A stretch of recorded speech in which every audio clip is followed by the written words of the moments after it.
Assalamualaikum warahmatullahi wabarakatuh. Selamat pagi semuanya.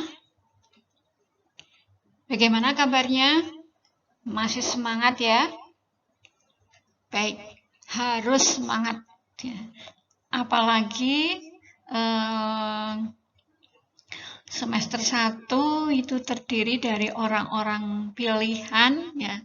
Kebanyakan adalah ranking kelas ya. Pastinya Anda punya kemampuan yang lebih ya untuk memahami ya, untuk menyerap semua pengetahuan, keterampilan yang diberikan oleh para dosen di jurusan Sekretaris Politeknik Pratama Mulia. Ya. Baik, kita masuk ke mata kuliah Bahasa Indonesia untuk pertemuan yang kelima ya. Mengingatkan untuk tugas ya, semua kayaknya sudah ya. Jangan sampai ada yang kosong ya. Kita lanjutkan ke pertemuan kelima yang membahas tentang pembuatan artikel ya. Pembahasan kita ini tidak dari sisi metodologi ya, tapi dari sisi penulisan bahasa Indonesianya ya. Dan nanti ada tugas lagi. Jangan bosan diberi tugas, karena dengan tugas itu Anda akan mendapat banyak wawasan ya. Anda akan mendapat banyak temuan-temuan yang akan membangun tentang pengembangan keilmuan Anda semua ya. Jadi tetap semangat ya, karena memang kuliah daring itu sistemnya seperti ini. Jadi setelah materi itu disampaikan, itu ada follow up ya dari yang diajarkan itu, supaya melakukan review kembali terhadap apa yang diterima tadi. Nah, itu dilakukan dalam bentuk pemberian tugas ya.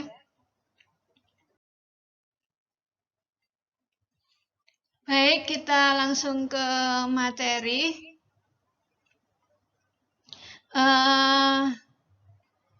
Pada bagian ini kita akan memaparkan konsep-konsep penting terkait artikel ilmiah berbasis penelitian beserta struktur yang umumnya digunakan di dalam penulisannya. Ya. Nah, apa saja yang masuk dalam karya ilmiah tersebut? Nah, di sini ada pengertiannya. Artikel ilmiah ya. Ada dua macam ya kayaknya nanti ya.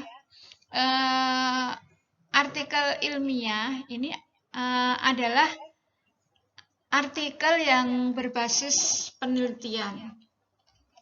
Bentuk tulisan yang memaparkan hasil penelitian yang telah dilakukan. Ya, jadi kalau Anda misalnya Anda membuat TA ya, tugas akhir berupa penelitian. Nah, kemudian dari laporan penelitian itu dibuat yang namanya artikel, ya, lebih ringkas ya. Nah, dapat dikatakan bahwa artikel jenis ini merupakan bentuk ringkasan laporan penelitian ya, yang dikemas dalam struktur yang lebih ramping ya.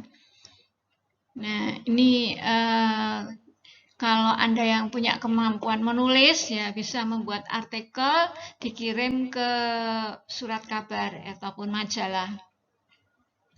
Pada dasarnya artikel jenis ini dapat dibagi dalam dua kategori. Yang pertama yaitu artikel yang memuat kajian hasil penelusuran pustaka. Ya, jadi kita melakukan studi pustaka. Ya, kemudian dibuat artikel. Yang kedua, artikel yang berisikan ringkasan hasil penelitian yang memang dilakukan oleh penulis secara langsung. Jadi Anda membuat TA ya, tugas akhir penelitian. Nah, setelah selesai laporannya Anda buat ringkasan, karena bagus penelitian yang dibuat ringkasan, dikirim ke Solo Pos ya. dalam bentuk artikel ya, jadi lebih ringkas dari laporannya. Bahkan untuk pemuatan artikel itu tergantung dari media yang akan memuat ya. Kalau yang kayak media kayak Solo Pos itu dibatasi ya, mungkin hanya berapa berapa kata ya, ataupun berapa halaman ya. Kalau di dalam dikirim ke jurnal itu halamannya lebih banyak lagi, bisa sampai boleh diringkas sampai maksimal 10 ataupun 15 halaman. Tapi kalau kayak di Solo Pos itu sangat terbatas, hanya berapa kata begitu. Nah, kalau ada yang mau mencoba itu ya dan berhasil masuk, itu bisa dikirimkan ke Bulia untuk mata kuliah ini, langsung nilainya A. Seperti itu ya, coba aja yang punya keterampilan menulis ya, karena itu merupakan prestasi. Jadi kalau udah sampai itu sudah tinggi tingkatannya ya.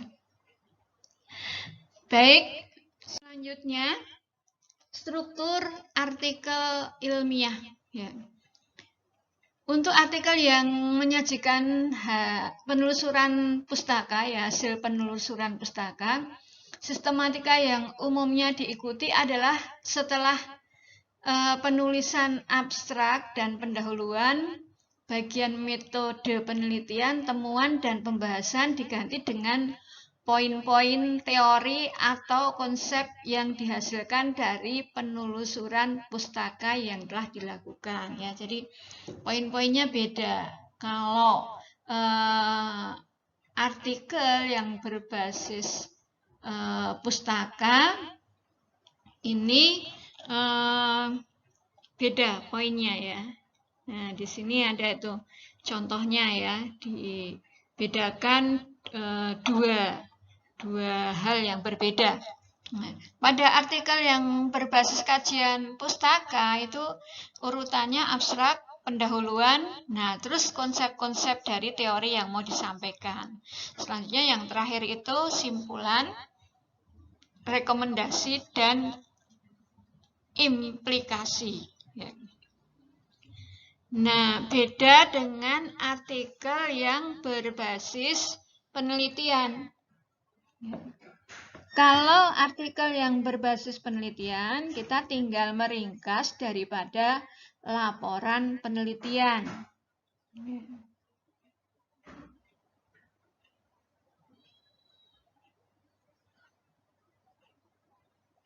Sehingga urutannya itu hampir sama dengan laporan penelitian ya. Jadi di sini ada abstrak, pendahuluan, metode penelitian, kemudian temuan penelitian, pembahasan, simpulan, rekomendasi, implikasi. Ya, jadi bedanya adalah poin setelah pendahuluan. Ya, itu ya.